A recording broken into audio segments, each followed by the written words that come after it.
Welcome to the Insaka eCommerce Academy. My name is Warwick Kearns and I'm really excited to have you here. The fact that you're watching this course tells me that this is probably the first course that you're doing with the Academy and that you're probably at the very early stages of starting your online business. And that's so exciting. I'm excited for you. In fact, I'm a little bit jealous because you've got such a cool journey ahead of you.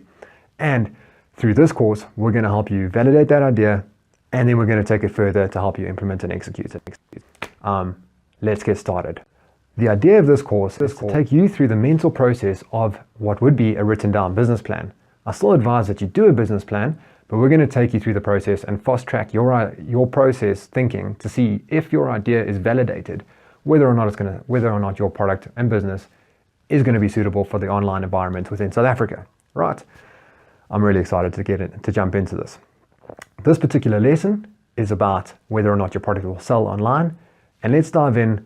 On this topic, we're looking at what competition you have. So what we're going to do is we're going to assess the competition, see whether it's selling online or not in South Africa, and then see whether or not that's a good thing or a bad thing.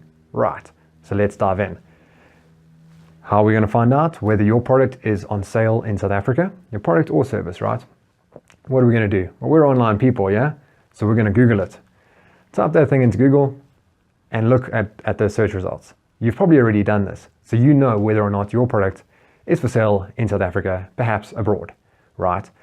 So if you see it there,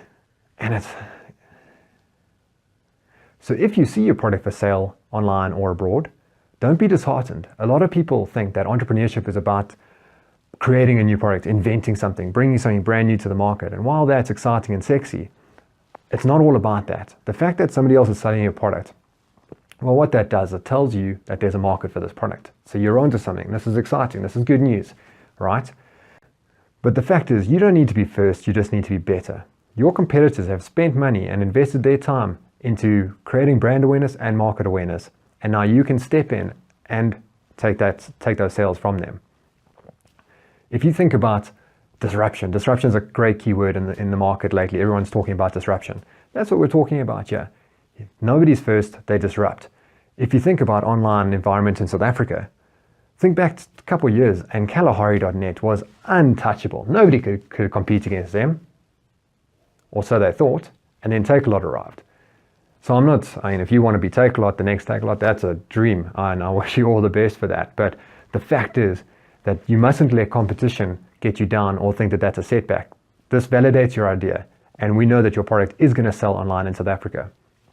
Just as a side note, if it's not for sale in South Africa, just check online elsewhere around the world. Go to google.com.au, or you can change your location in your Google search settings to narrow down a particular country. Look in those territories, because if it's on sale on websites in those territories but not yet in South Africa, then this is an opportunity worth pursuing.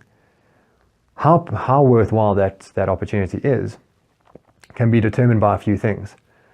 Look at how many online sites, websites, e-commerce platforms overseas in those territories are selling it. If it's a lot, then it tells you that there's good demand for this product. When you look at those websites, see how much they're punching and promoting this product of yours. Is it on their homepage? Sign up to their newsletters. Are they promoting it in their newsletters? All of these things tell you if this is a good seller for them or not. Perhaps it's just on their site, but it's not really doing anything. They don't promote it. That also indicates to you that maybe there's not so much demand for it. So it's worth looking at those territories also. All right, let's take a step back. And if you Googled it and you don't find any results, okay, now what does that mean? Okay, there's two things here. Either this is a bad thing. There's a fundamental flaw to your business plan and the product's not going to sell. Or the alternative is that you're onto something amazing, so nobody else has thought about it, and you can be the first to bring it to market with those expenses of building the market awareness and product awareness, but there's a lot of opportunity there. Now, whether it's the former or the latter situation, this course is going to be more critical for you because we need to go through the rest of the business plan process to validate whether your product idea is going to be successful within the South African online environment. All right, so we've begun this course by looking in this video at what competition exists for your product and whether or not that's a bad thing. In the next video, we're going to look at what is the best type of product to be selling, and we're going to check out a few product trends in the market. I'll see you there.